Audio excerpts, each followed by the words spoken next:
ప్రభువైన యేసుక్రీస్తు నామములో మరొకసారి అందరికీ వందనాలు. మనము దేవుని సన్నిధిలో ఆరాధించడానికి, దేవుని వాక్యాన్ని కలిసి ధ్యానించడానికి దేవుడిచ్చినటువంటి గొప్ప తరుణాన్ని బట్టి ఆయన ఎంతగానో స్తుతిస్తున్నాను. దేవుని వాక్యం నుండి మనము యోహాను సువార్త అధ్యయనాన్ని కొనసాగిద్దాం. అయితే మొదటి అధ్యాయము మొదటి 18 వచనాలు కొంచెం సమయం తీసుకొని అయినా సరే మనం నిదానంగా అర్థం చేసుకునే ప్రయత్నం చేస్తూ ఉన్నాము. అందులో భాగంగా ఈరోజు బహుశా చివరిసారి ఈ సిరీస్లో చివరిసారి ఈ వాక్య భాగాన్ని మనము మరొకసారి ధ్యానించబోతున్నాము. అందులో ప్రత్యేకంగా 14 నుండి 18 వరకు ఉన్నటువంటి వాక్య భాగాల్లో ఉన్నటువంటి కొన్ని విషయాలు మనం మాట్లాడుకోవడానికి సమయం సరిపోలేదు కాబట్టి దీన్ని మనం కొనసాగిస్తాం తర్వాత అని చెప్పుకోవడం జరిగింది. సో అదేవిధంగా ఈరోజు యోహాను సువార్త 1వ అధ్యాయము 14 నుండి 18 వరకు ఉన్నటువంటి వాక్య భాగాన్ని ధ్యానించే ప్రయత్నం చేద్దాం. యోహాను 1:14 ఆ వచనాన్ని ఒకసారి మనం చదువుకుందాం. ఆ వాక్యము శరీరధారి అయి కృపా సత్య సంపూర్ణుడిగా మన మధ్య నివసించను. తండ్రి వలన కలిగిన అద్వితీయ కుమారుని మహిమ వలె మనము ఆయన మహిమను కనుగొంటిమి అని చదువుతున్నాం. ఈ వచనంలో ఉన్నటువంటి మాటల్ని జాగ్రత్తగా అర్థం చేసుకోవడానికి 3 భాగాలుగా దాన్ని విడదీసి మనము విశ్లేషించుకునే అవకాశం ఉంది. మొదటి భాగం ఏంటి అంటే ఆ వాక్యం శరీరధారి అన్న ఆ ఫ్రేజ్ వరకు మాత్రమే మనం అర్థం చేసుకునే ప్రయత్నం చేద్దాం. దీని గురించి కొంత నేను పోయిన వారం కూడా మాట్లాడాను, కానీ మనం ఇంకోసారి జ్ఞాపకం చేసుకుందాం. ఆ వాక్యము అని యోహాను చెప్తున్నప్పుడు ఈ సందర్భంలో ఏ వాక్యాన్ని గురించి మాట్లాడుతున్నాడు అనేది మనందరికీ జ్ఞాపకం ఉందని అనుకుంటున్నాను. మొదటి వచనం నుండే ఈ వాక్యాన్ని నిర్వచిస్తూ వచ్చాడు. వాక్యం అంటే యేసుక్రీస్తు అని నిర్ధారించడానికి ఈ వచనం చాలా డైరెక్ట్ ఎవిడెన్స్ యాక్చువల్లీ. ఎందుకంటే శరీరధారి అయింది యేసుక్రీస్తు ప్రభువే కాబట్టి ఆయన గురించే ఇది మాట్లాడుతుంది అని చెప్పడానికి ఒక ఆధారం ఈ వచనంలో మనకు కనబడతా ఉంది. అయితే ఆ వాక్యము శరీరధారి అయి అన్నటువంటి మాటకు ఉన్నటువంటి సిగ్నిఫికెన్స్ ఏంటి అంటే ఆ నిర్వచనాన్ని, వాక్యానికి ఆయన ఇచ్చినటువంటి నిర్వచనాన్ని చాలా ప్రత్యేకంగా మనం గుర్తుపెట్టుకోవాలి. ఆ వాక్యము అన్నప్పుడు ఆది అందున్న వాక్యాన్ని గురించి మాట్లాడుతున్నాడు. దేవుని వద్ద ఉండినటువంటి ఆ వాక్యాన్ని గురించి మాట్లాడుతున్నాడు. దేవుడై ఉండినటువంటి వాక్యాన్ని గురించి మాట్లాడుతున్నాడు. సమస్తము ఎవరి మూలంగా కలిగినో, ఎవరు లేకుండా ఏదీ కలగలేదో ఆ వాక్యాన్ని గురించి మాట్లాడుతున్నాడు. తనంతటి తాను జీవాన్ని కలిగి ఉన్నటువంటి ఆ వాక్యాన్ని గురించి మాట్లాడుతున్నాడు. అందరి జీవానికి కారణభూతుడైనటువంటి ఆ వాక్యాన్ని గురించి మాట్లాడుతున్నాడు. అలాగే లోకమంతటికి నిజమైనటువంటి వెలుగుగా ప్రత్యక్షమైనటువంటి ఆ వాక్యాన్ని గురించి మాట్లాడుతున్నాడు. ఎవరిని విశ్వసించడం ద్వారా దేవుని పిల్లలు అవడానికి అధికారం అనుగ్రహించబడుతుందో ఆ వాక్యాన్ని గురించి మాట్లాడుతున్నాడు. సో ఈ సందర్భంలో చాలా స్పష్టంగా వాక్యాన్ని గురించి నిర్వచిస్తూ ఉన్నాడు. అలాగే తాను ఇచ్చినటువంటి సాక్ష్యం మాత్రమే కాకుండా దానితో పాటుగా బాప్తిస్మమిచ్చే యోహాను యొక్క సాక్ష్యము కూడా ఏకీభవిస్తుంది. కాబట్టి ఆ సాక్ష్యాన్ని కూడా ఆధారంగా చేసుకుని ఆయన వాక్యాన్ని పరిచయం చేస్తూ, అంటే యేసుక్రీస్తు ప్రభు అనే ఈ వాక్యాన్ని పరిచయం చేస్తూ ఆ వాక్యము శరీరధారి అని చెప్తా ఉన్నాడు. సో వాక్యం అనేది ఏ భావంలో చెప్పబడినటువంటి మాట అనేది మనం ఇదివరకే చూసాం చాలా స్పష్టంగా. సో ఆ నిర్వచనంలోనికి నేను మళ్ళీ వెళ్ళట్లేదు. ముందున్నటువంటి ఆ రికార్డింగ్స్ మనం చూస్తే మనకు అర్థమవుతుంది. యేసుక్రీస్తు ప్రభు సాదృశ్య రీతిగా అలంకారంగా వాక్యం అని పిలువబడ్డాడు. ఎందుకంటే ఆయన చేసేటటువంటి కార్యాన్ని బట్టి, దేవుణ్ణి వ్యక్తపరిచేటటువంటి కార్యాన్ని బట్టి అనేది మనం ఇదివరకే చెప్పుకున్నాం. మళ్ళీ 18వ వచనం మనం ఈరోజు ధ్యానిస్తాం కాబట్టి అక్కడ కూడా దాని గురించి కొంత మనం మాట్లాడుకుందాం. అయితే ఈ వాక్యము శరీరధారి అయ్యాడు అనేది చాలా ప్రాముఖ్యమైనటువంటి సిద్ధాంతం. శరీరధారి అయ్యాడు అని అంటే కూడా మనం నిర్వచనం పోయిన వారం చెప్పుకున్నాం. జ్ఞాపకం ఉంది ఎవరికైనా? ఆ శరీరాన్ని ధరించుకున్నాడు అని అంటే మానవుడు అయ్యాడు అని అర్థం కదా. దేవుడై ఉన్నటువంటి ఈ వాక్యము అంటే దేవుడై ఉన్నటువంటి యేసుక్రీస్తు ప్రభు ఈ లోకానికి వచ్చినప్పుడు మానవుడిగా వచ్చాడు అని చెప్తున్నాడు. ఇది చాలా అంటే క్రైస్తవ విశ్వాసంలో చాలా ప్రాముఖ్యమైనటువంటి ఒప్పుకోలు. అంటే యేసుక్రీస్తును దేవుడుగా అంగీకరించడం ఎంత ప్రాముఖ్యమైనటువంటి సత్యమో, దాన్ని తిరస్కరించే వారికి ఎవరికి కూడా నిత్య జీవం లేదని ఎలాగైతే మనం చెప్పుకున్నామో, యేసుక్రీస్తు దైవత్వాన్ని తిరస్కరించేటటువంటి వారు వేరొక యేసుక్రీస్తును నమ్ముతున్నారని ఎలాగైతే వాక్యంలో మనం హెచ్చరికలు చూస్తూ ఉన్నామో, అలాగే యేసుక్రీస్తు ప్రభు శరీరధారిగా ఈ భూమి మీదకి వచ్చాడు అన్నటువంటి సత్యాన్ని తిరస్కరించేవారు కూడా వేరొక యేసుక్రీస్తునే విశ్వసిస్తున్నారు. ఆయన దైవత్వాన్ని అర్థం చేసుకోవడం ఎంత ప్రాముఖ్యమో, ఆయన మానవ స్వభావాన్ని అర్థం చేసుకోవడం కూడా అంతే ప్రాముఖ్యమైనటువంటి విషయం. ఎందుకంటే మనము చూస్తున్నాం మొదటి యోహాను పత్రిక 4వ అధ్యాయంలో 2-3 వచనాలు మనం చదివినప్పుడు యేసుక్రీస్తు ప్రభు శరీరధారిగా వచ్చాడు అన్నటువంటి వాస్తవాన్ని ఎవరైతే నిరాకరిస్తారో వారు అబద్ధ ప్రవక్తలు, వారే క్రీస్తు విరోధి ఆత్మను కలిగినటువంటి వారు అన్నటువంటి భావంలో యోహాను మాట్లాడడం చాలా స్పష్టంగా మనం చూస్తూ ఉన్నాం. అంటే ప్రతి ఆత్మను నమ్మక ఆయా ఆత్మలు దేవుని సంబంధమైనవో కావో పరీక్షించి తెలుసుకోండి అని చెప్తూ, పరీక్షించడానికి ఒక క్రైటీరియా ఏంటి అని అంటే సిద్ధాంతపరంగా యేసుక్రీస్తుని గురించినటువంటి సరైన అవగాహన వాళ్ళు తీసుకురావాలి. అందులో ఎసెన్షియల్గా ఉండాల్సినటువంటి ఒక సత్యం ఏంటి అని అంటే, ఎప్పుడు రాజీ పడకుండా మనం నమ్మాల్సినటువంటి ఒక సత్యం ఏంటి అంటే ఆయన శరీరధారిగా వచ్చాడు, మానవుడిగా వచ్చాడు అన్నటువంటి విషయాన్ని చాలా స్పష్టంగా వాక్యం బోధిస్తూ ఉంది. దాన్ని ఎవరైనా తిరస్కరిస్తే వాళ్ళే క్రీస్తు విరోధి అన్నటువంటి మాట ఇక్కడ చాలా స్పష్టంగా యోహాను చెప్తున్నట్టుగా మనం చూస్తూ ఉన్నాం. ఇదే యోహాను, ఈ యోహాను సువార్త రాసినటువంటి యోహానే ఈ పత్రిక కూడా రాశాడు. ఆ హెచ్చరిక అక్కడ చేస్తూ ఉన్నాడు. So he's talking about the same thing, the incarnation of Christ. So ఎవరైనా యేసుక్రీస్తు ప్రభు శరీరధారిగా వచ్చాడు అని తిరస్కరిస్తే వాళ్ళు క్రైస్తవులు కారు. అలాంటి వాళ్ళు కూడా ఉన్నారా అలా తిరస్కరించే వాళ్ళు అని అంటే, ఈ కాలంలో ఎక్కువ మంది అలా మనకు కనబడట్లేదు. ఎక్కువగా యేసుక్రీస్తు ప్రభు మానవుడు మాత్రమే, దేవుడు కాదు అని చెప్పేటటువంటి వాళ్ళే మనకు కనబడుతున్నారు. కానీ యోహాను ఈ పత్రిక రాస్తున్నటువంటి సమయంలో అప్పటికే యేసుక్రీస్తు ప్రభు కేవలం దేవుని యొక్క రూపం మాత్రమే, అది నిజమైనటువంటి ఒక శరీరం కాదు, వాస్తవానికి శరీరాన్ని ధరించింది కాదు, కేవలం ఆ ఆకారం అలా కనబడింది అన్నటువంటి విశ్వాసాలు, అలాంటి నమ్మకాలు సంఘంలోనికి చొరబడి సంఘాన్ని కలవరపెట్టేటటువంటి పరిస్థితి ఉంది కాబట్టి ఆ మాటలు చెప్పాల్సి వచ్చింది. సో ఈరోజు కూడా అలాంటి బోధ ఎవరైనా చేసేటటువంటి ప్రమాదం ఉంది. అప్పుడే ఉందంటే, అపోస్తలులు ఇంకా బ్రతికున్నప్పుడే ఆ ప్రమాదం ఉందంటే, ఈరోజు కూడా యేసుక్రీస్తు ప్రభు యొక్క శరీరధారణను తిరస్కరించేటటువంటి ప్రమాదం ఉంది కాబట్టి ఆ మాటలు హెచ్చరికగా మనకు చెప్తా ఉన్నాడు. సో ఆయన మానవుడు అయ్యాడు అన్నప్పుడు దాని అర్థం ఏంటి అంటే, దేవుడు శరీరాన్ని ధరించుకున్నాడు అంటే దేవుడు తన దేవత్వపు స్వభావంలో ఎలాంటి మార్పు లేకుండా మానవత్వపు స్వభావాన్ని తనకు తాను జోడించుకున్నాడు అన్నటువంటి మాటని మనం అర్థం చేసుకున్నాం. అంటే దేవుడు మానవుడు అయినప్పుడు దేవుడు కాకుండా పోలేదు.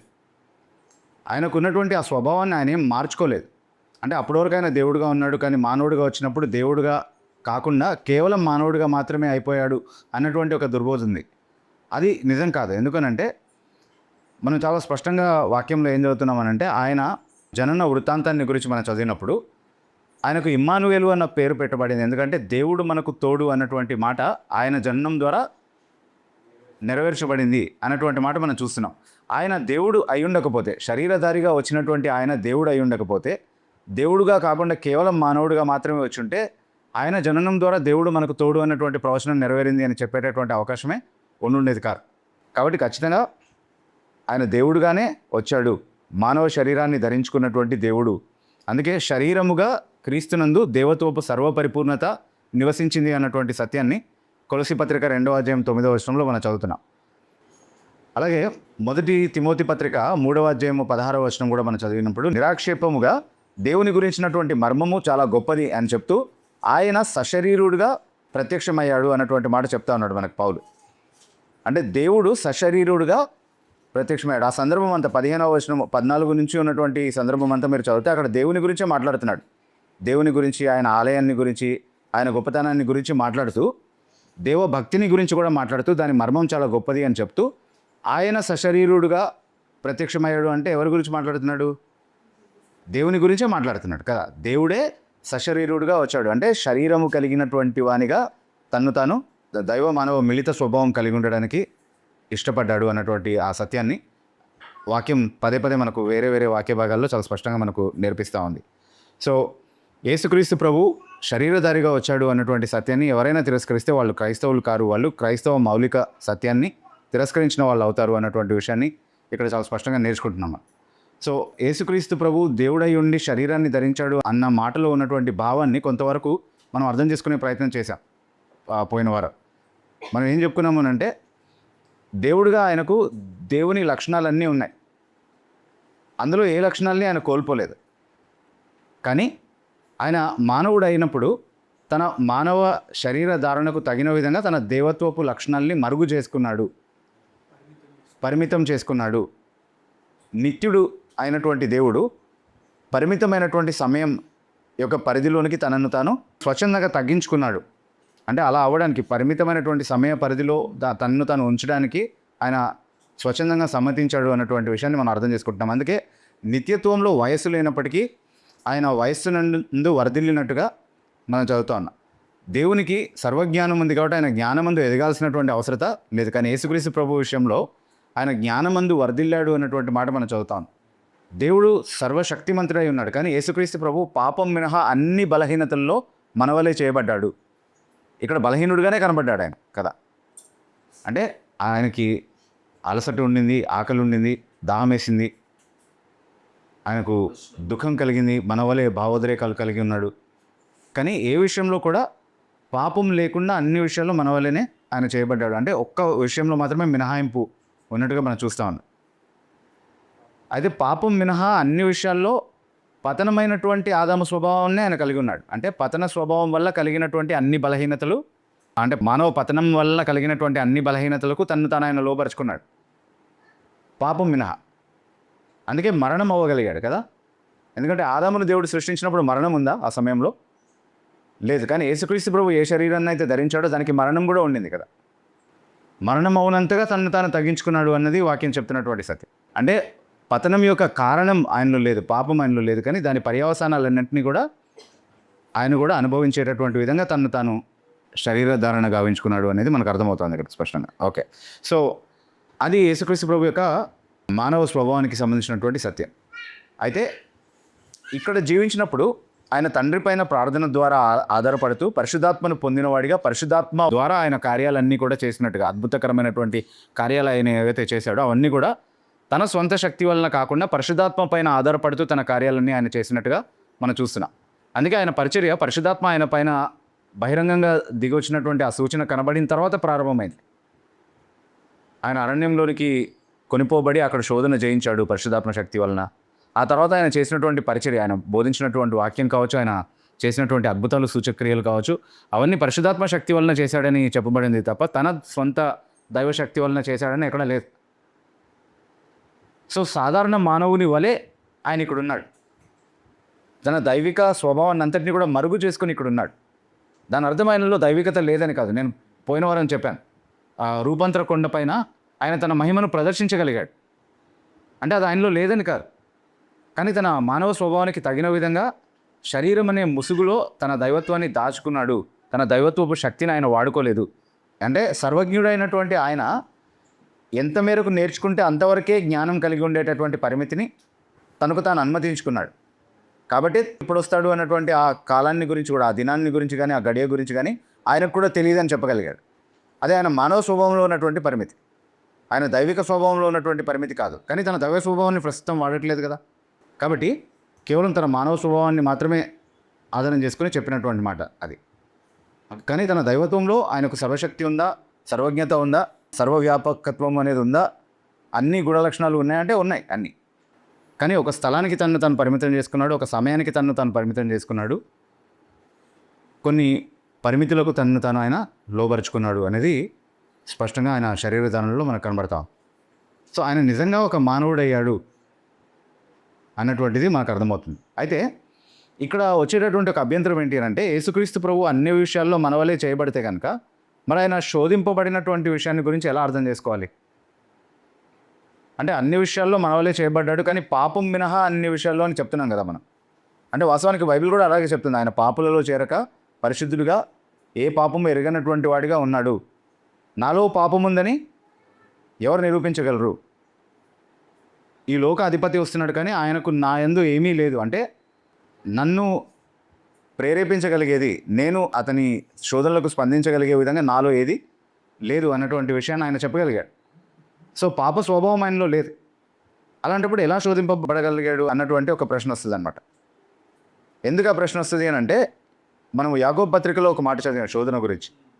యాకోబు పత్రిక 1వ అధ్యాయం 13వ వచనంలో ఎలా శోధింపబడతామని చదువుతున్నాం మనం? 14వ వచనంలో అనుకుంటా. ప్రతివాడును తన స్వకీయమైన దురాశ చేత ఏడవబడి మరలు గొల్పబడిన వాడై పాపం చేస్తాడు అని ఉంది కదా. అంటే శోధింపబడడానికి కారణం ఏంటని చెప్తున్నారు ఇక్కడ? దురాశ. ఎక్కడుంది అది? అది మన స్వకీయమైన దురాశ అని ఉంది. అంటే ప్రతివానికి ఈ స్వకీయమైన దురాశ ఉంది మనుషులందరిలో అనేది బైబిల్ చాలా యూనివర్సల్గా ఒక స్టేట్మెంట్ ఇస్తూ ఉంది అక్కడ. ప్రతివానిలో ఈ దురాశ ఉంది కాబట్టి వాళ్ళు శోధింపబడతారు. శోధన వలన ఏడవబడి మరలు గొల్పబడి పాపానికి నడిపించబడతారు అన్నటువంటి మాట చెప్తున్నాడు. ఈ దురాశ మనలో ఉండడానికి కారణం ఏంటి అని అంటే, ఆదాము వల్ల కలిగినటువంటి పతనం. అలా కాకుండా అందరిలో దురాశ ఎందుకుంది యూనివర్సల్గా అని చెప్పడానికి వేరే ఎక్స్ప్లెనేషన్ ఏమీ లేదు. దేవుడు దురాశ పెట్టి మనుషుల్ని సృష్టించాడా? లేదు. మరి అయితే ప్రతివాడు యూనివర్సల్గా పడిపోయి దురాశను సంపాదించుకుంటున్నాడా? లేదు. ఎందుకంటే చిన్న పిల్లల్లో చిన్న ప్రాయం నుండే దురాశ యొక్క బీజాలు మనకు కనబడుతూ ఉంటాయి. దురాశ అన్నది కేవలం ఆశకు సంబంధించినటువంటి విషయం కాదు. అది పాపానికి దారితీసేటటువంటి ప్రతి తలంపుకు సంబంధించినటువంటి మాట. అంటే పాపానికి దారితీసేటటువంటి అంతరంగ నియమం ఏదైతే ఉందో, అంతరంగ స్వభావం ఏదైతే ఉందో దానికి సంబంధించినటువంటి మాట అది దురాశ అనేది. అది ప్రతి మానవుల్లో ఉంది కదా, దానివల్లనే పాపం చేస్తున్నారు. అయితే యేసుక్రీస్తు ప్రభు అన్ని విషయాల్లో మన వల్లే శోధింపబడ్డాడు అని ఉంది కదా. అలాగే ఆయన సంపూర్ణ మానవుడు అయి ఉంటే కనుక మరి ఆయన పాపం లేకుండా సంపూర్ణ మానవుడు ఎలా అయ్యాడు, శోధనను ఎలా జయించాడు? అంటే శోధనను జయించాడని ఎందుకు చెప్పాలి? ఎందుకంటే ఆయనకి శోధింపబడేటటువంటి ఆ దురాశ ఆయనలో లేదు కదా అన్నటువంటి అభ్యంతరాలు చాలామంది చెప్తా ఉన్నారు. అంటే సింపుల్గా ఒక మాటలో అడగాలంటే యేసుక్రీస్తు ప్రభువులో కూడా శోధింపబడేటటువంటి ఈ దురాశ ఉండిందా?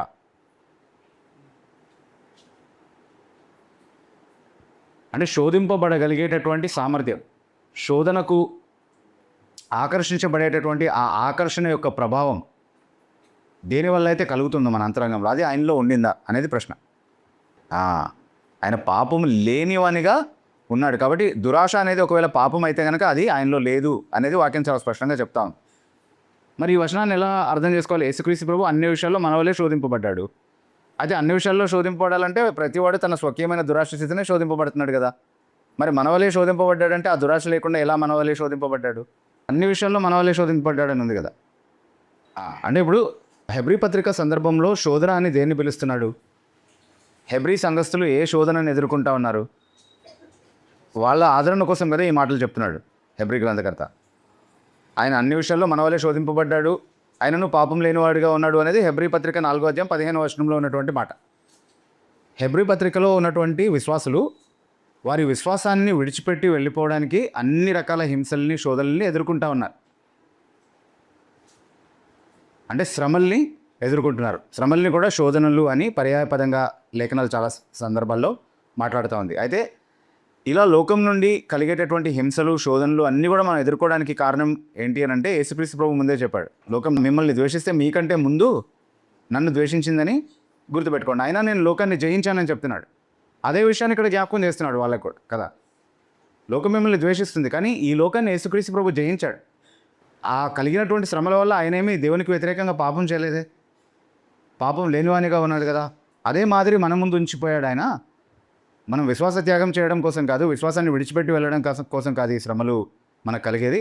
యేసుక్రీస్తు ప్రభు నడిచినటువంటి అదే బాటలో మనం నడవడం కోసం మనకి ఈ శ్రమలు కలుగుతున్నాయి. కాబట్టి యేసు వైపు చూస్తూ, అంటే మన విశ్వాసానికి కర్తయు దాన్ని కొనసాగించువాడునైనా క్రీస్తు వైపు చూస్తూ ఈ పరుగు పందాన్ని ముందుకు కొనసాగించమనే ప్రోత్సాహాన్ని వాళ్ళకి ఇవ్వడం కోసం చెప్పినటువంటి మాటలు. కాబట్టి శ్రమలు అనేటటువంటి శోధనల విషయంలో అన్ని విషయాల్లో మన వల్లే ఆయన శోధింపబడ్డాడు అనేది చాలా స్పష్టంగా ఇక్కడ కనబడతా ఉంది. సో అది ఖచ్చితంగా ఒక వివరణగా చెప్పొచ్చు మనం. కానీ పాపం అనేటటువంటి విషయంలో ఏ సందర్భంలోనూ ఆయనకు ఎలాంటి శోధన కలగలేదా అనంటే, మరి అరణ్యంలో యేసుక్రీస్తు ప్రభు సాతాను చేత శోధింపబడినప్పుడు పాపం చేయడానికే కదా ప్రేరేపించాడు సాతాను అతన్ని, అవునా కదా. తండ్రి మాటలపైన అవిశ్వాసం పుట్టించే విధంగా శోధించాడు, తండ్రిని శోధించే విధంగా శోధించాడు. తండ్రిని విడిచిపెట్టి సాతాన్నే మొక్కమని, నమస్కరించమని ఆ కోణంలో కూడా శోధించేటటువంటి ప్రయత్నం చేశాడు. అంతకంటే మించినటువంటి పాపపు శోధన ఇంకొకటి లేదు కదా.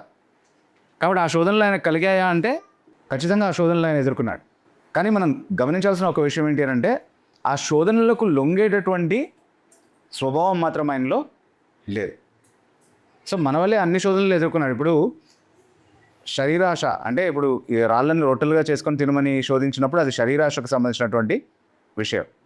అలాగే ఈ లోకపు వైభవం అంతటిని కూడా చూపించి ఇదంతా నీకు కావాలంటే నన్ను మొక్కుమని సాతాను శోధించినప్పుడు అది నేత్రాశకు సంబంధించినటువంటి శోధన. అలాగే ఇక్కడ నుంచి దూకి నీ గొప్పతనాన్ని నిరూపించుకోవాలని చెప్పింది జీవపు డంబానికి సంబంధించినటువంటి శోధన. అవన్నీ మన వల్లే ఎదుర్కొన్నాడు. ఇవే కదా పాపానికి మూలమని చెప్పాడు. అన్ని పాపాలు వీటి వల్లే కదా కలిగేది. కాబట్టి అన్ని విధాలుగా మన వల్లే శోధింపబడ్డాడు ఆయన. శరీరాశ విషయంలో, నేత్రాశ విషయంలో, జీవపు డంబం విషయంలో మన వల్లే శోధింపబడ్డాడు. కానీ దాన్ని జయించాడు. ఎందుకంటే దానికి లొంగేటటువంటి దురాశ ఆయనలో లేదు. అయితే మరి మన వలే శోధింపబడ్డాడు అని ఎందుకు చెప్పబడింది అని అంటే మనం ఒక విషయాన్ని ఇక్కడ అర్థం చేసుకున్నాం. యాకోబు పత్రిక 1వ అధ్యాయము 14వ వచనంతో కదా మనకి ఇప్పుడు సమస్య. అయితే ఆ వచనాన్ని జాగ్రత్తగా చదివి మీకు ఆ వచనం ఎలా అర్థమైందో చెప్పండి. ఇది మనం శోధనలు ఎదుర్కొనే విషయాన్ని గురించి మాట్లాడుతుందా, లేకపోతే శోధనకు లొంగే విషయాన్ని గురించి మాట్లాడుతుందా? ప్రతివాడు తన స్వకీయమైన దురాశ చేత శోధనకు మొగ్గు చూపిస్తాడు అని చెప్తుందా, లేకపోతే కేవలం శోధన ఎదుర్కోవడానికే మన అంతరంగంలో ఉన్నటువంటి దురాశ కారణం అన్న భావంలో చెప్తుందా? అంటే ఇప్పుడు నాలో దురాశ లేదనుకోండి, నేను శోధనను ఎదుర్కొనే అవకాశమే లేదా? ఇప్పుడు సాతాను వచ్చి నన్ను శోధించే అవకాశం లేదా? బయట నుండి నాలో ఏం లేదు, కానీ బయట నుండి బయట ఉన్నటువంటి బాహ్య పరిస్థితుల్ని బట్టి నేను శోధన ఎదుర్కొనే అవకాశం లేదా? ఉంది. దానికి నాలో దురాశ ఉండాల్సిన అవసరం ఉందా? లేదు కదా. కాబట్టి ఈ యాకోబు పత్రిక 1వ అధ్యాయం 14వ వచనం చాలా స్పష్టంగా మనం శోధనకు లొంగే విషయాన్ని గురించి మాట్లాడుతుంది. ఎవరైనా శోధనకు మొగ్గు చూపించడానికి కారణం ఏంటి అని అంటే దురాశ. అంటే నీ ముందు ఆ శోధన ఉంచబడినప్పుడు దానికి స్పందించకుండా ఉండొచ్చు, కానీ స్పందించకుండా ఉండలేని విధంగా చేసేది ఏంటి? మనలో ఉన్నటువంటి దురాశ. అది కావాలన్నటువంటి ఆశ మనలో ఉంది కాబట్టే మనం దాని వైపుకి మొగ్గు చూపిస్తున్నాం. దాని గురించి మాట్లాడుతున్నాడు కదా. అది యేసుక్రీస్తు ప్రభువులో లేదు. కానీ బాహ్య పరిస్థితులు అన్నిటి ద్వారా శోధింపబడేటటువంటి అవకాశం ఉందా అంటే శోధనను ఎదుర్కొనేటటువంటి అవకాశం యేసుక్రీస్తు ప్రభువుకు ఉందా అంటే ఉంది. కాబట్టి అన్ని శోధనల్ని మన వల్లే ఆయన ఎదుర్కొన్నాడు, కానీ ఆయనలో ఆ దురాశ లేదు. ఆయన శోధనల్ని జయించాడు. అంటే ఒక సిలిండర్ నిండా గ్యాస్ నింపి పెట్టామనుకోండి, ఓకే, దాంతో కనెక్ట్ అయ్యే విధంగా మనం ఒక పుల్ల గీస్తే ఏమవుతుంది? లోపల ఉన్న ఇంధనం దానికి స్పందిస్తుంది కదా. అలాగే బయట ఉన్నటువంటి ఒక శోధన మనం ఎదుర్కొన్నప్పుడు లోపల ఉన్నటువంటి ఆ ఇంధనం రగిలి పగిలి పేలి బయటకు వస్తుంది కదా. అది పాపం రూపంలో వ్యక్తపడుతుంది. కానీ సాతాను బయట నుండి ఎంత పుల్ల గీసినా దాంతో స్పందించగలిగేటటువంటి ఇంధనం ఏది యేసుక్రీస్తు ప్రభు లోపల లేదనమాట. ఓకే, అంటే ఒక ఎగ్జాంపుల్గా సాదృశ్యంగా చెప్తా ఉన్నాను ఈ మాట మనం అర్థం చేసుకోవడానికి. సో ఆయన శోధన ఎదుర్కోవడం అనేది కేవలం బాహ్య శోధనలకు సంబంధించినటువంటి మాట, అంతేగాని ఆయనలో కూడా శోధనకు లొంగేటటువంటి, శోధనకు ఆకర్షించబడేటటువంటి అంతరంగ స్వభావం ఏవి లేదు అన్నటువంటి విషయాన్ని మనం అర్థం చేసుకోవాలి. అందుకే ఆయన పాపుల్లో చేరనివాడు, ఆయన పాపం మినహా అన్ని విషయాల్లో మన వలే శోధింపబడ్డాడు అన్నటువంటి మాటల్ని అర్థం చేసుకోవాలి. ఒకవేళ ఆదర్శంగా తీసుకుంటే చాలామంది ఏమంటారు అంటే, ఇప్పుడు నాలో అయితే దురాశ ఉంది, అయినా పాపాన్ని జయించాలన్నది నా ముందు దేవుడు పెట్టినటువంటి స్టాండర్డ్. దాన్ని నేను అందుకోవాలంటే అంటే యేసుక్రీస్తు ప్రభువుని ఎలా మాదిరిగా చూపిస్తారు? యేసుక్రీస్తు ప్రభువులు అసలు దురాశ లేదు కాబట్టి ఆయన ఈజీగా జయిస్తాడు. ఇప్పుడు నాకు ఆకలి ఉంది కాబట్టి నా ముందు రుచికరమైన ఆహారాన్ని పెడితే నాకు తినాలనిపిస్తుంది, ఆయనకు అలా అనిపించదు. సో ఆయన నాకు మాదిరి ఎలా అవుతాడు? ఆయన నాకు ఆదర్శం ఎలా అవుతాడు అని చాలామంది వాదించే ప్రయత్నం చేస్తారు. మరి ఈ వాదనలో కూడా అర్థం ఉంది కదా. దానికి ఏం జవాబు చెప్తారు? ఇప్పుడు యేసుక్రీస్తు ప్రభు అన్ని విషయాల్లో మనకు ఆదర్శము, శోధనని జయించే విషయంలో కూడా ఆయనే మనకు ఆదర్శము. నేను పాపాన్ని యేసుక్రీస్తు ప్రభువు లాగా జయించడం అనేది సాధ్యం కాదు. ఆయన నాకు ఆదర్శంగా ఉండే అవకాశం లేదు, ఎందుకంటే నాలో దురాశ ఉంది, ఆయనలో దురాశ లేదు. ఎలా ఆయన నాకు ఆదర్శం అవుతాడు? యేసుక్రీస్తు ప్రభువు పాపం లేనివాడిగా ఉన్నాడు అని చెప్పింది కేవలం మన ఆదర్శం కోసం మాత్రమే చెప్పబడినటువంటి మాట కాదు, ఆయన స్వభావాన్ని మనకు తెలియజేయడం కోసం చెప్పబడినటువంటి మాట. పాప భూయిష్టమైనటువంటి మనకు రక్షకుడుగా ఉండడానికి ఏ పాపము లేనివాడే తగిన రక్షకుడుగా ఉండగలుగుతాడు. సో ఆయన పాపరాహిత్యాన్ని వివరించడం కోసం అది చెప్పబడిందే తప్ప ఆయనలాగా మనం పాపరహితులుగా ఉండగలుగుతామనేది ఎక్కడ చెప్పబడలేదు. ఓకే, ఇప్పుడు ఆదర్శంగా చూపించినంత మాత్రాన, అంటే యేసుక్రీస్తు ప్రభువుని ఆదర్శంగా చూపించినంత మాత్రాన మనలో ఉన్నటువంటి దురాశ ఆయనలో కూడా ఉండాల్సిందే అని ఖచ్చితంగా పట్టుబడితే కనుక తండ్రి అయిన దేవుడిని కూడా మనకు ఆదర్శంగా చూపించడం జరిగింది వాక్యంలో. పాత నిబంధనలో చాలా స్పష్టంగా దేవుడు చాలాసార్లు చెప్తున్నాడు, నేను పరిశుద్ధంగా ఉన్నట్టుగా మీరు కూడా పరిశుద్ధులుగా ఉండుడి అని అంటున్నాడు కదా.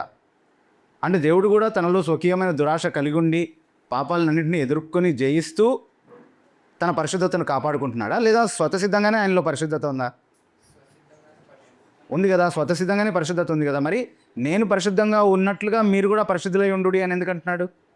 అంటే ఇది ఆదర్శంగా చెప్పబడినటువంటి విషయం కాదు, ఆయన వలే పరిశుద్ధంగా అవడానికి ఆయన కొన్ని మార్గాలు నిర్దేశించి మీరు ఇలా నడుచుకుంటే నా వలే మీరు పరిశుద్ధంగా ఉన్నట్టుగా నేను పరిగణిస్తానని చెప్పడం కోసం చెప్పినటువంటి మాట కదా అది. వాళ్ళు ఎలా తమను తాము పవిత్రంగా కాపాడుకోవాలన్నటువంటి ఆచారాలు వాళ్ళకి నేర్పిస్తూ ఇలా చేయడం ద్వారా నేను పవిత్రంగా ఉన్నాను కాబట్టి, నేను పరిశుద్ధంగా ఉన్నాను కాబట్టి మీరు కూడా నా ఎదుట పరిశుద్ధంగా ఉండండి అని చెప్తున్నాడు. This is how you make yourself holy even as I'm holy అంటున్నాడు. ఆయన తను తాను పరిశుద్ధంగా చేసుకోవాల్సిన అవసరం లేదు. పరిశుద్ధత ఆయనలో ఉంది, ఆయనే పరిశుద్ధుడు. కానీ మనం అలా అవ్వాల్సిన అవసరం ఉంది. మనలో ఉన్నటువంటి అపవిత్రత అంతా కూడా పరిహరించబడి ఆయనలాగా పవిత్రంగా చేయబడాల్సినటువంటి అవసరం ఉంది. దానికి మార్గాన్ని సూచిస్తున్నాడు. అలాగే యేసుక్రీస్తు ప్రభువు కూడా ఆయన పవిత్రంగా ఉన్నాడు, పరిశుద్ధుడిగా ఉన్నాడు, పాపరహితుడిగా ఉన్నాడు. కాబట్టే మనకు అవసరమైనటువంటి నిజమైనటువంటి పరిశుద్ధతను, నీతిని మనకి ఇవ్వడానికి ఆయన సమర్థుడయ్యాడు. ఆ విషయాన్ని మనకు బోధించడం కోసం ఆయన పరిశుద్ధుడు, ఆయన పాపుల్లో చేరనటువంటి వాడు, ఆయనలో ఎలాంటి పాపం లేదు అన్నటువంటి మాటలు ప్రాథమికంగా చెప్పబడ్డాయి. అందుకని కేవలం నీకు నాకు ఆదర్శంగా ఉండాలి కాబట్టి ఆయన కూడా మన బలహీనతలను పోలి ఉండాలి, మనలో ఉన్నటువంటి దురాశ కూడా ఆయనలో ఉండి తీరాలి. అప్పుడు మాత్రమే ఆయన మనకు ఆదర్శం అవుతాడు. అలా ఉండి జయించాడు కాబట్టి మనకు ఆదర్శం అయ్యాడు. కాబట్టి మనం ఆయన్ని వెంబడించి మనం కూడా ఆయన తన సొంత శక్తి చేత జయించినట్టుగా, పరిశుద్ధాత్మ పైన ఆధారపడి జయించినట్టుగా మనం కూడా అలాగే జయించాలి. అలాంటి మాటలు చెప్పడం కోసం కాదు దీని ఉద్దేశం. ఆయన పరిశుద్ధుడే, ఆయన పాపరహితుడే, ఆయనలో ఎలాంటి దురాశ లేదు. కానీ ఎలాగైతే తండ్రి యొక్క పరిశుద్ధత మనకు ప్రమాణంగా చెప్పబడిందో, నేను పరిశుద్ధునిగా ఉన్నట్లుగా మీరు కూడా, అంటే అంత పరిశుద్ధత మీలో ఉండాలి అన్నటువంటి ప్రమాణాన్ని గురించి మాట్లాడుతున్నారు. That is the standard of holiness. నా పరిశుద్ధతే పరిశుద్ధతకు ప్రమాణం. అంత పరిశుద్ధత మీలో ఉండాలని చెప్తున్నాడు. సో యేసుక్రీస్తు ప్రభు పరిశుద్ధుడు అని చెప్తున్నప్పుడు కూడా యేసుక్రీస్తు ప్రభు యొక్క పరిశుద్ధతను మనకు మన కళ్ళ ఎదుట కనబరుస్తూ, డెమాన్స్ట్రేట్ చేస్తూ, పరలోకంలో ఉన్నటువంటి తండ్రి యొక్క పరిశుద్ధతను మనం కళ్ళారా చూసేటటువంటి అవకాశం లేదు కదా. కేవలం ఆయన ప్రకటనల ద్వారా మాత్రమే వినే అవకాశం ఉంది. కానీ యేసుక్రీస్తు ప్రభు యొక్క పరిశుద్ధతను ఆయన జీవితంలో ప్రదర్శించబడ్డం మనం చూసాం. సో ఆ పరిశుద్ధత మనకు ప్రమాణం అని చెప్తున్నాడు. కానీ దాన్ని అందుకునేటటువంటి అవకాశం మనకుందని కానీ, సామర్థ్యం మనకుందని కానీ లేఖనం చెప్పట్లేదు. దానికి పూర్తిగా ఆయన కృపపైనే మనం ఆధారపడాలి. ఈ వాక్య భాగంలోనే తర్వాత మనం చదువుతున్నాం, ఆయన సమృద్ధి నుండి మనం కృప వెంబడి కృప పొందాము అనేటువంటి మాట చెప్తా ఉన్నాడు ఇక్కడ మనకి. కాబట్టి ఆయన వల్లే మనం పరిశుద్ధులుగా ఉండడానికి ఆయన కృపపైన ఆధారపడాల్సినటువంటి వారిగా ఉన్నాం తప్ప, మనం ఆయన వల్లే అవ్వడానికి ఆయన్ని మన వల్లే మార్చాల్సినటువంటి అవసరత లేదు. అంటే మనలో ఆయన లాంటి పరిశుద్ధత కలగడం కోసం, అలాంటి ఆదర్శాన్ని మనం పాటించడం కోసం ఆయనలో లేనటువంటి దురాశను మనం చొప్పించి అర్థం చేసుకోవాల్సినటువంటి అవసరత లేదు అనేది గుర్తుపెట్టుకోవాలి. Okay, right. సో యేసుక్రీస్తు ప్రభు యొక్క శరీరధారణ సంపూర్ణంగా మన వల్లే ఉంది. అయితే పాపరహితుడిగా ఉన్నాడు. మానవుడిని దేవుడు ఒరిజినల్లీ సృష్టించినప్పుడు ఎలాగైతే పాపరహితుడిగా ఉన్నాడో, అదే పాపరాహిత్యం యేసుక్రీస్తు ప్రభువులో ఉంది. కాబట్టి మానవుడు పాపరహితుడిగా ఉండడం సాధ్యమంటే ఆదామును దేవుడు మొదట సృష్టించినప్పుడు పాపరహితుడిగానే ఉన్నాడు కదా. సో పతనానికి కారణమైనటువంటి ఆ స్వభావంలో ఆయన చేయబడలేదు, కానీ పతనపు పర్యవసానాల్ని అనుభవించగలిగేటటువంటి స్వభావంలో చేయబడ్డాడు అని మనం ప్రారంభంలోనే చెప్పుకున్నాం. కాబట్టి ఆయనలో పాపము లేదు, కానీ పాపపు పర్యవసానాలు అన్నిటినీ కూడా మన కోసం సహించడానికి ఆయన మానవ శరీరాన్ని ధరించుకున్నాడు అనేది అర్థం చేసుకోవాలి. సో ఆయన శరీరధారిగా ఉన్నాడు అని అన్నప్పుడు సాధారణంగా వచ్చేటటువంటి అభ్యంతరాలు ఇవి. వీటిని మనం గుర్తుపెట్టుకోవాలి, వీటిని అర్థం చేసుకోవాలి. సో ఆయన శరీరధారిగా వచ్చాడు. తర్వాత ఆ వాక్యం శరీరధారి అయి కృపాసత్య సంపూర్ణుడుగా మన మధ్య నివసించాడు. కృపాసత్య సంపూర్ణుడు అనేది మళ్ళీ చాలా కీలకమైనటువంటి మాట సువార్తను అర్థం చేసుకోవడానికి. దీన్నే ఆధారం చేసుకుని మన సహోదరుడు శామ్ ఒక కరపత్రం కూడా రాయడం జరిగింది, దేవుడు ఎవరు, ఆయన ఎందుకు విశ్వసించాలి అనే టైటిల్తో. అందులో చాలా స్పష్టంగా కృపాసత్య సంపూర్ణుడు అనేటటువంటి మాటలకి మంచి వివరణ ఇవ్వడం జరిగింది, మంచి ఉదాహరణలతో. ఈ లోకంలో ఉన్నటువంటి దాదాపు అన్ని మతాల్లో పాపం గురించినటువంటి బోధ ఉంది. ఆ పాపం నుండి పరిహరించబడడానికి లేదా ఆ పాపంతో దేవుడు వ్యవహరించేటటువంటి విధానం ఎలా ఉంటుంది అని బోధించేటటువంటి బోధలు కూడా ఉన్నాయి. అయితే అన్ని మతాల్లోనూ ఒక లోపం కనబడుతుంది. ఏంటి అని అంటే, ఒక మతం ఏం చెప్తుంది అని అంటే, నువ్వు పాపివి అయితే దేవుడు ఖచ్చితంగా నిన్ను శిక్షించి తీరాలి. ఎందుకంటే దేవుడు న్యాయవంతుడైతే ఖచ్చితంగా శిక్ష విధించాలి కదా. ఎందుకంటే ఆయన సత్యానుగుణంగానే తన న్యాయాన్ని జరిగిస్తాడు. నువ్వు సత్యంగా ఆలోచిస్తే దేవుడు నిజంగా యథార్థవంతుడైతే కనుక, ఆయన సత్యవంతుడైతే కనుక నీ పాపంతో ఎప్పుడు రాజీ పడకూడదు, నీ పాపం విషయంలో ఎప్పుడు నీకు ఎలాంటి మినహాయింపు కల్పించకూడదు, ఖచ్చితంగా నేను శిక్షకే గురి చేయాలి.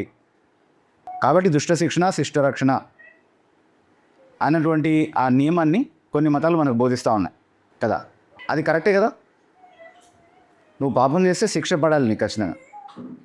మరి ఆ ప్రమాణాన్ని బట్టి ఒకవేళ మనం మాట్లాడితే కనుక దాన్ని మనం స్టాండర్డ్గా తీసుకుంటే కనుక నిజంగా ఎవరైనా ఎప్పుడైనా పాప విముక్తులై రక్షింపబడేటటువంటి అవకాశం ఉందా? లేదు. ఎందుకంటే అందరికీ శిక్ష పడాల్సిందే, అందరికీ శిక్ష పడాల్సిందే. ఎందుకంటే అందరూ పాపులే, అందరూ శిక్షార్హులే. అన్నటువంటి విషయం మనం ఆ వాక్యం చెప్పడం మాత్రమే కాదు, అనుభవం నుండి కూడా తెలుసుకోగలుగుతాం.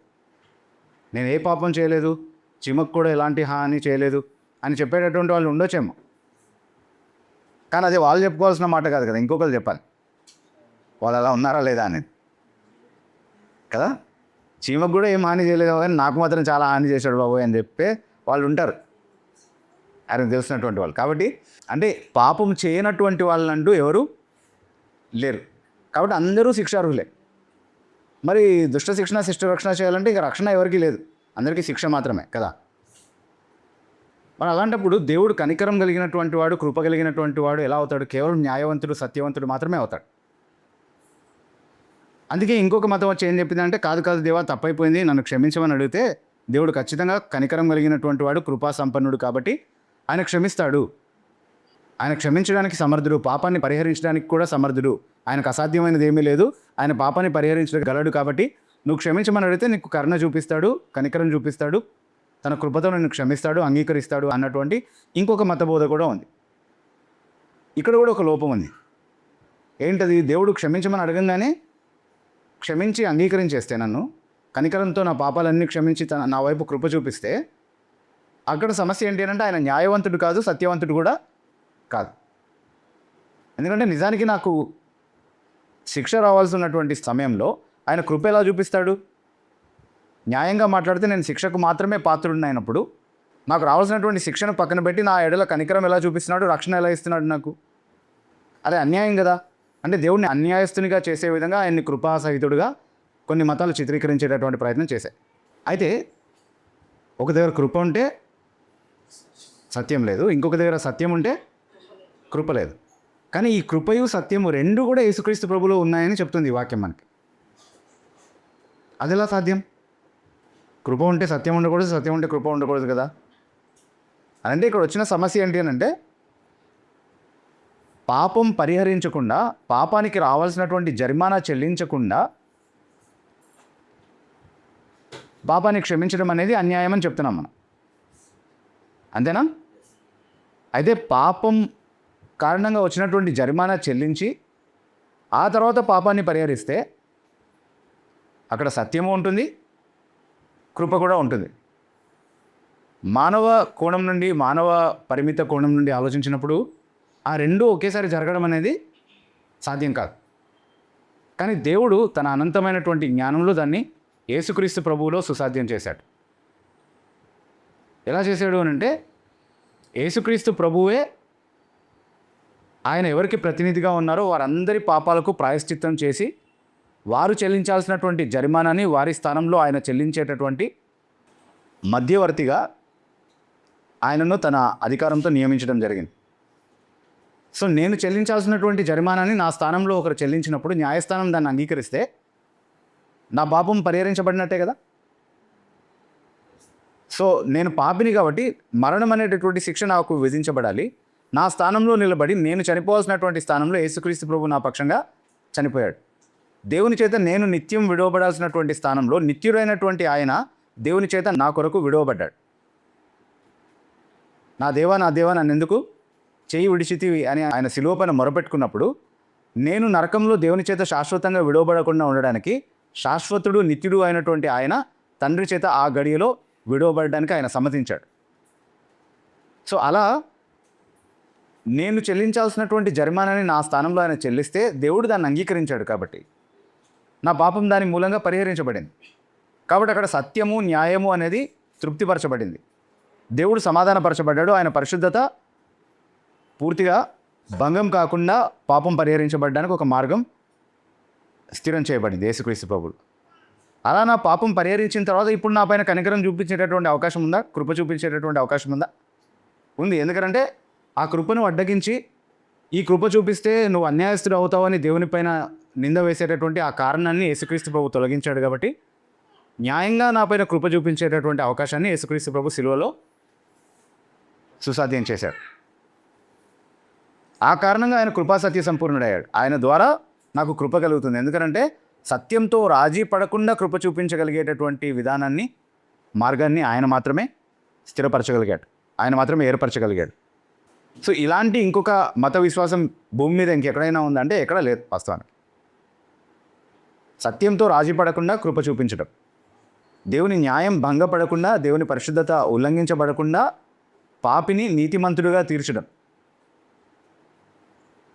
నీతిమంతుడిగా తీర్చి శాశ్వత రక్షణ అనుగ్రహించడం అనేటటువంటి ఈ ఏర్పాటు యేసుక్రీస్తు ప్రభువులో ఎలాగైతే బైబిల్ బయలుపరిచిందో అలాంటి ఏర్పాటు ఇంకెక్కడా లేదు. కాబట్టి యేసుక్రీస్తు ప్రభువే కృపా సత్య సంపూర్ణుడు అనడంలో ఎలాంటి సందేహం లేదు. ఇంకాస్త వివరంగా అర్థం చేసుకోవడానికి ఆ కరపత్రిక చదవచ్చు. అందులో మంచి ఉదాహరణలు కూడా ఇవ్వబడ్డాయి. హితబోధ.com వెబ్సైట్లో అందుబాటులో. ఆల్రైట్. సో ఆ వాక్యము శరీరధారి అయి కృపా సత్య సంపూర్ణుడుగా మన మధ్య నివసించాడు అన్నటువంటి మాటని మనం ఎలా అర్థం చేసుకోవాలి?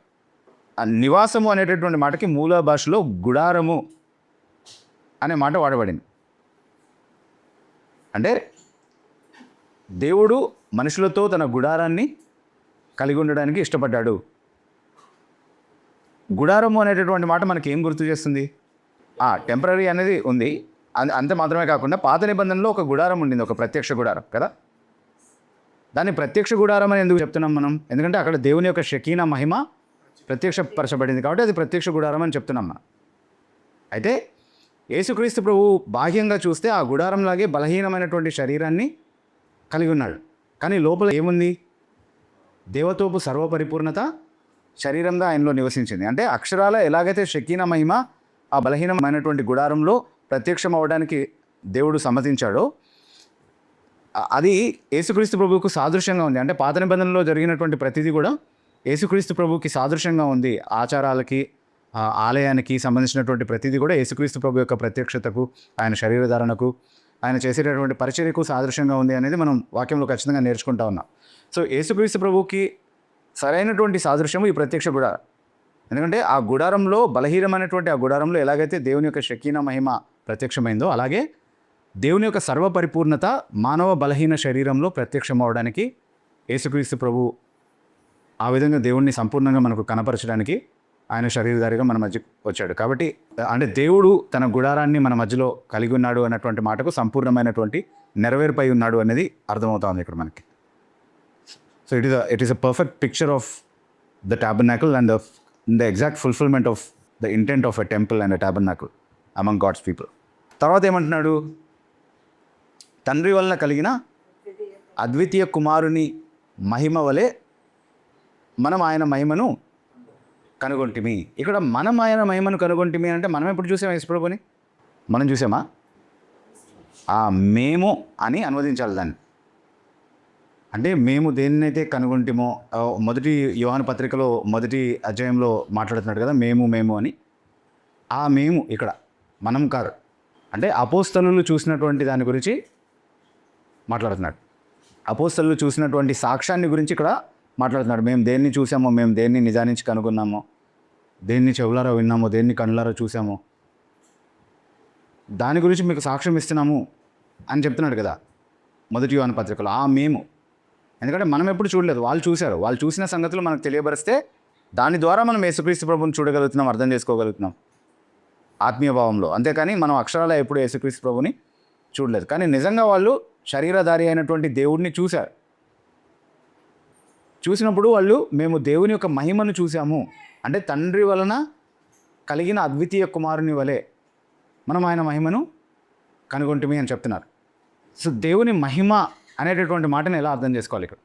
అంటే ప్రతి మాటకి మనం సరైనటువంటి అర్థం తెలుసుకుంటే ఆ వాక్య భావం అంతా అర్థమైపోతుంది మనకు కదా.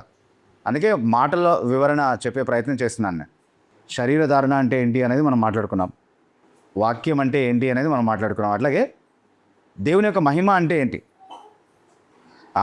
దేవుని యొక్క గుణలక్షణాల సంపూర్ణత, దేవుని యొక్క గుణలక్షణాల పరిపూర్ణతే ఆయన మహిమ.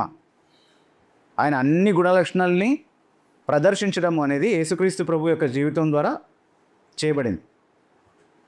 తండ్రికి ఉండేటటువంటి అవే గుణలక్షణాలని ఏ మానవుడు కూడా సంపూర్ణంగా ప్రదర్శించలేడు.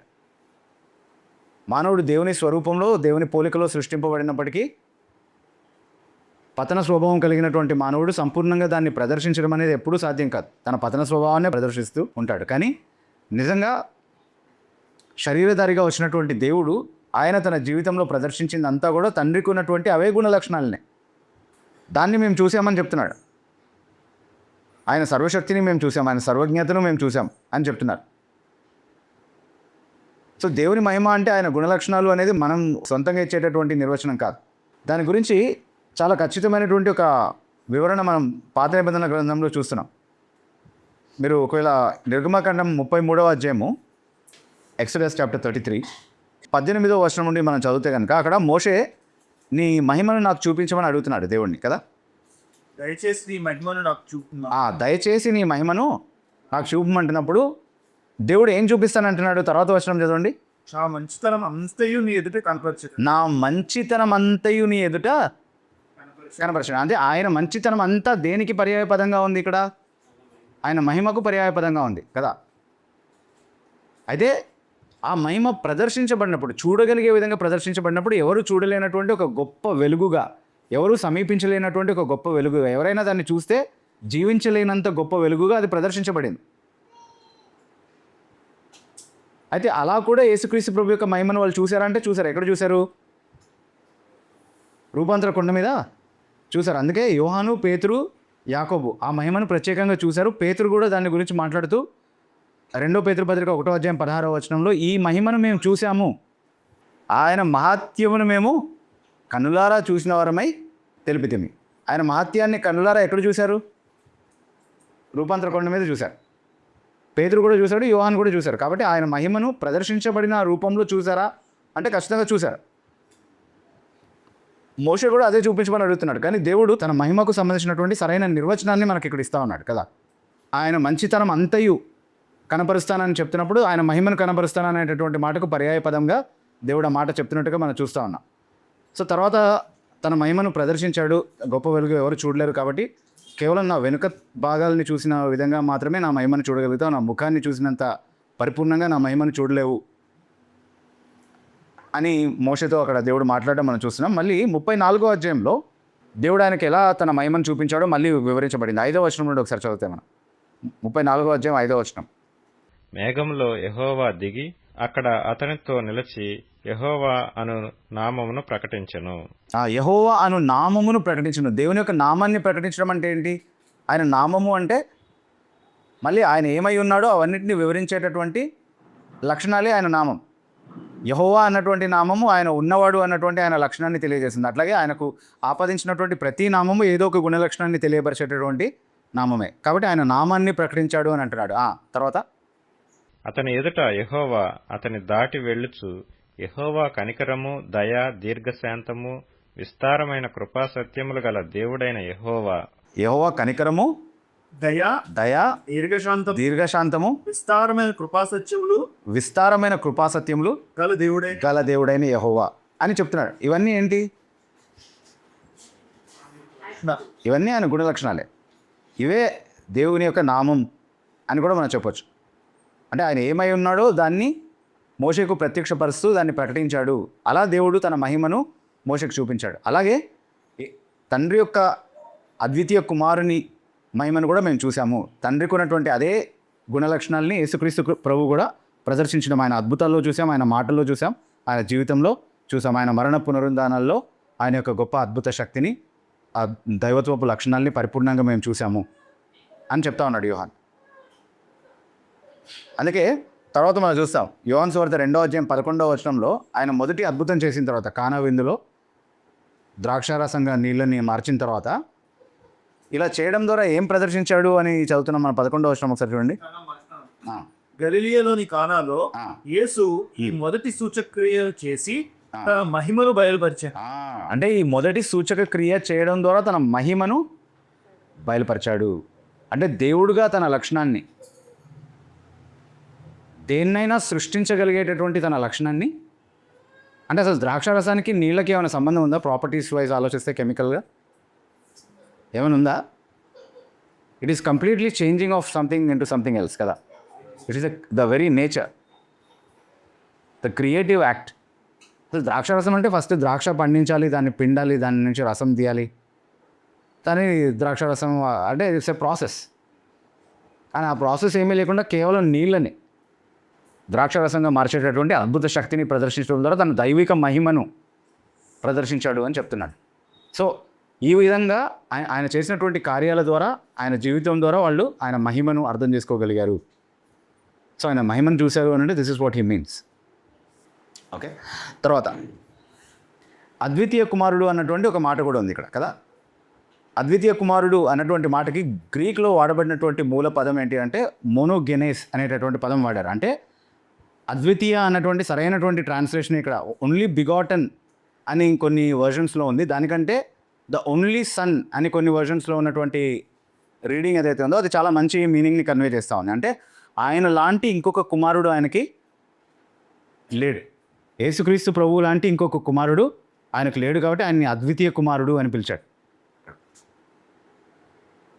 ఎందుకు ఆయన లాంటి ఇంకొక కుమారుడు లేదు? ఆయనకు చాలామంది కుమారులు ఉన్నారు కదా. అంటే ఆయన సృష్టి చేయడం బట్టి ఆయన సృష్టింపబడిన వారు ఆయన కుమారులే, కానీ ఆ భావంలో ఆయన కుమారుడు కాదు, ఎందుకంటే ఆయన సృష్టింపబడలేదు. పునరుద్ధానం కారణంగా మనం అందరం ఆయన కుమారులం అవుతాం. వారందరిలో ఆయన జ్యేష్ఠుడు అని చెప్పబడింది కదా. ఓకే, కానీ ఆ భావంలో కూడా ఆయన అద్వితీయ కుమారుడు అవ్వలేడు, ఎందుకంటే మిగతా వాళ్ళతో ఉన్నటువంటి అదే కుమారత్వం కదా అది కూడా. కానీ మొదట ఆయన దాంట్లో పాల్గొన్నాడు అంతే. మనము దత్తపుత్రాత్మను కలిగి ఉన్న కారణాన్ని బట్టి ఆయనకు దత్త కుమారులమయ్యాం, కానీ ఆ భావంలో ఆయన కుమారుడు కాదు, ఎందుకంటే ఆయన నిజంగా దేవుని కుమారుడు అని పిలువబడ్డాడు కదా. కానీ ఏ భావంలో ఆయన ఓన్లీ బిగాటన్ లేదా ఓన్లీ సన్ మోనోగెనేస్ ఎట్లా అయ్యాడు, అద్వితీయ కుమారుడు ఎలా అయ్యాడు అనంటే దేవుని యొక్క సంపూర్ణ స్వభావాన్ని దేవునిలాగే దేవునితో సమానంగా కలిగి ఉన్నటువంటి ఇంకే వ్యక్తి కూడా ఆయనలాగా లేడు, కాబట్టి ఆయన అద్వితీయ కుమారుడు అని చెప్పబడ్డాడు. దేవుని యొక్క అదే మహిమను ప్రదర్శించేటటువంటి దేవుని ప్రతిబింబమై ఉన్నాడు. అంటే దేవుని చూసినా యేసుక్రీస్తు ప్రభువుని చూసినా ఒకటే. అలా అని చెప్పి ఆయన కేవలం ఒక ప్రతిబింబం మాత్రమేనా, ఒక రిఫ్లెక్షన్ మాత్రమే అన్నా అంటే అలా కాదు. మళ్ళీ అది సాదృశ్యంగా చెప్తున్నటువంటి మాట మాత్రమే. ఒక విధంగా మనం అందరూ కూడా దేవుని యొక్క గొప్పతనాన్ని, ఆయన రక్షణలో ఆయన కనబరిచినటువంటి ఆయన కృపని ప్రతిబింబించేవారిగా ఉన్నాం కదా. కానీ నిజంగా ఆయనలో అదే దైవత్వాన్ని కలిగి ఉన్నటువంటి కుమారుడు అంటూ ఎవరైనా ఉన్నారంటే అది యేసుక్రీస్తు ప్రభువు మాత్రమే. ఆయన దేవుని మహిమ యొక్క తేజస్సును, ఆయన తత్వము యొక్క మూర్తిమంతమునై ఉండి, కాబట్టి ఆయన అద్వితీయ కుమారుడు అని పిలువబడ్డాడు. సో ఆయన మహిమ తండ్రి యొక్క మహిమ వలె మేము చూసాము అని చెప్తున్నాడు. ఆ సాక్ష్యం ఇవ్వడం కోసం ఈ మాటలన్నీ కూడా యోహాను చెప్పాడు. దాంతోపాటు ఏకీభవించేటటువంటి ఒక సాక్ష్యాన్ని మళ్ళీ గుర్తు చేస్తూ ఉన్నాడు ఇక్కడ మనకి 15వ వచనంలో. బాప్తిస్మా ఇచ్చి యోహాను ఇచ్చినటువంటి సాక్ష్యాన్ని గురించి మాట్లాడుతున్నాం. మనం పోయిన వారం దీని గురించి మాట్లాడుకున్నాం కాబట్టి మళ్ళీ వివరాల్లోనికి వెళ్ళను నేను. కానీ 2-3 సాక్షుల చేత ప్రతి మాట నిర్ధారించబడుతుంది కాబట్టి తాను చెప్పినటువంటి ఈ మాటకి యోహాను సాక్ష్యాన్ని కూడా జోడిస్తున్నాడు. ఆయన నాకు ముందున్నాడు, ఆయన నాకంటే ప్రముఖుడు కాబట్టి నాకు ముందున్నవాడయ్యాడు అనే భావంలో ఉంది కదా తెలుగు భాషలో. సరే చదువుతారా వచనాన్ని తెలుగులో? యోహాను ఆయనను గూర్చి సాక్ష్యమిచ్చుచు, నా వెనుక వచ్చువాడు నాకంటే ప్రముఖుడు గనుక ఆయన నాకంటే ముందటివాడు ఆయననియు, నేను చెప్పినవాడు ఈయనే అనియు ఎలుగెత్తి చెప్పాను. నాకంటే ప్రముఖుడు కనుక నాకంటే ముందువాడయ్యాడు అని చెప్తున్నాడు. అంటే ప్రాధాన్యతలో నాకంటే ముందు ఉన్నవాడిగా ఎంచబడిన భావం వస్తుంది ఇక్కడ కదా. నాకంటే ప్రాముఖ్యత ఆయనకు ఉంది కాబట్టి నాకంటే ముందున్నవాడు ఈజ్ బిఫోర్ మీ అని చెప్తున్నాడు. కానీ అలా కాదు, మూల భాషలో అలా లేదు. ఇంగ్లీష్ అనువాదంలో కూడా చాలా చక్కగా ఉంది. హీ వాజ్ బిఫోర్ మీ అంటున్నాడు.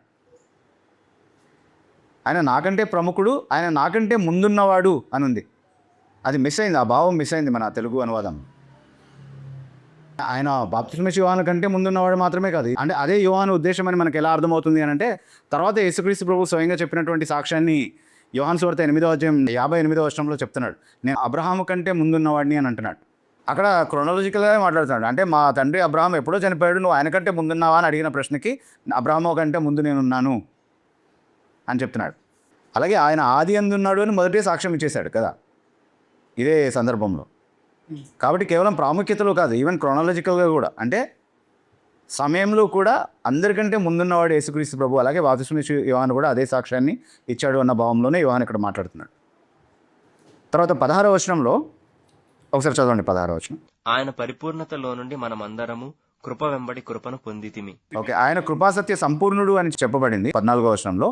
ఆ సంపూర్ణత నుండే మనము కృప వెంబడి కృప పొందాము అని చెప్తున్నాడు. అంటే ఒక కృప తర్వాత దాని స్థానంలో మరొక కృప చూపించే విధంగా ఎడతెగకుండా ప్రతిరోజు మనం అనుభవించేటటువంటి దేవుని కృప అంతా కూడా యేసుక్రీస్తు ప్రభు ద్వారానే మనం పొందాము అన్నటువంటి భావంలో ఈ మాట చెప్పబడింది. కృప వెంబడి కృప, కృప వెంబడి కృప ప్రతిరోజు. అంటే నిన్న అనుభవించినటువంటి కృప స్థానంలో నూతనంగా మరొక కృప ఈరోజు అనుభవించేటటువంటి కృప స్థానంలో నూతనంగా రేపు ఇంకొక కృప.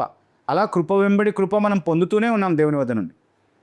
మనం జీవించడానికి, చలించడానికి, రక్షింపబడడానికి, ఆ రక్షణలో కొనసాగడానికి, పరిశుద్ధతలో ఎదగడానికి, దేవునికి సమీపం అవ్వడానికి అన్నిటికీ ఆయన కృప కావాలి.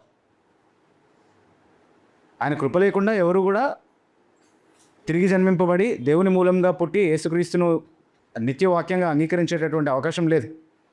దేవుని అందు విశ్వసించడం ద్వారా ఎవరు దేవుని కుమారులు అవ్వలేరు ఆయన కృప లేకుండా.